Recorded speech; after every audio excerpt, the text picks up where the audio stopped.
ಇನ್ನು ತಮ್ಮನ್ನ ನೇಮಕಕ್ಕೆ ಸಂಬಂಧಪಟ್ಟಂತೆ ಕೆಎಸ್ಡಿಎಲ್ ಎಂಡಿ ಪ್ರಶಾಂತ್ ಅವರು ಸಮರ್ಥನೆಯನ್ನ ಕೊಟ್ಟಿದ್ದಾರೆ. ಏನು ಹೇಳಿದ್ದಾರೆ ನೋಡೋಣ. ಕೆಎಸ್ಡಿಎಲ್ ಒಂದು ಜಾಗತಿಕ ಮಟ್ಟದಲ್ಲಿ ಬೆಳೀತಾ ಇರತಕ್ಕಂತಹ ಒಂದು ಸಂಸ್ಥೆಯಾಗಿದೆ. ಕಳೆದ ವರ್ಷ ನಾವು FMCG ಕಂಪನಿಗಳಲ್ಲೇ ಹೈಯೆಸ್ಟ್ ಗ್ರೋತನ್ನು 14ರಿಂದ 15% ಗ್ರೋತನ್ನು ಕಂಡಿದ್ದೀವಿ. ಮೈಸೂರು ಸ್ಯಾಂಡಲ್ ಸೋಪು ಓವರಾಲ್ 2000 ಕೋಟಿ 1785 ಕೋಟಿಯಲ್ಲಿ ಕೇವಲ 18% ಕರ್ನಾಟಕದಲ್ಲಿದೆ. ನಾನು ಕನ್ನಡ ನೆಲ ಜಲ ಭಾಷೆಯನ್ನು ಗೌರವಿಸ್ತೀವಿ, ಅದನ್ನು ಉಳಿವಿಗಾಗಿ ನಾವು ಯಾವಾಗಲೂ ಬದ್ಧರಾಗಿದ್ದೀವಿ.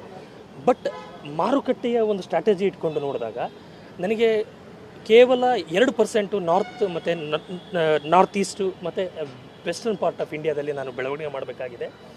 ಗ್ಲೋಬಲ್ ಪ್ಲಾಟ್ಫಾರ್ಮದಲ್ಲಿ ಅಂತಾರಾಷ್ಟ್ರೀಯ ಮಟ್ಟದಲ್ಲಿ ನನ್ನನ್ನು ಹೆಜ್ಜೆ ಗುರುತನ್ನು ಇಡಿಸಬೇಕಾಗಿದೆ. ಈ ರೀತಿ ಆದಾಗ ಪಾನ್ ಇಂಡಿಯಾ ಬೇಸಸ್ನ ನಾವು ಒಂದು ಫೇಸ್ನ ಹುಡುಕಿ ಒಂದು ಕಮಿಟಿ ಮಾಡಿ ಒಂದು ಹಿಂದೂಸ್ತಾನ್ ಯೂನಿಲಿವರ್ ಕಂಪ್ನಿಯಲ್ಲಿ ಟೆಕ್ನಿಕಲ್ ಅಡ್ವೈಸರ್ ಆಗಿರ್ತಕ್ಕಂಥ ಈ ರಜನಿಕಾಂತ್ ಅನ್ನೋರು ಸನ್ಮಾನ್ಯ ಸಚಿವರು ಮತ್ತು ಸನ್ಮಾನ್ಯ ಚೇರ್ಮನ್ ಅವರ ಒಂದು ಗಮನಕ್ಕೆ ತಂದು ಸರ್ಕಾರದ ಅನುಮೋದನೆಯನ್ನು ತಗೊಂಡು ನಾವು ರಾಯಭಾರಿಯನ್ನಾಗಿ ಮಾಡಿದ್ದೀವಿ.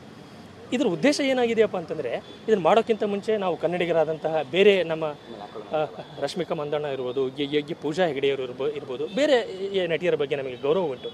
ಅವರು ಈಗ ಆಲ್ರೆಡಿ ಎಂಗೇಜ್ ಆಗಿರೋದ್ರಿಂದ, ಅವರು ಆಲ್ರೆಡಿ ಬೇರೆ ಬೇರೆ ಬ್ರ್ಯಾಂಡ್ ಜೊತೆಗೆ ಎಂಗೇಜ್ ಆಗಿರೋದ್ರಿಂದ ಇವರು ನಮಗೆ ಎಲ್ಲ ಸಿಕ್ಕಾಗ ಇವರು ಕೂಡ ಒಂದು PAN base 2.8 crore fan base ಇದೆ, ಫೇಸ್ ವ್ಯಾಲ್ಯೂ ಇದೆ, ಆಮೇಲೆ ಸೋಷಿಯಲ್ ಮೀಡಿಯಾದಲ್ಲಿ ತಂದೆ ಆದ ಫಾಲೋವರ್ಸ್ ಇದ್ದಾರೆ.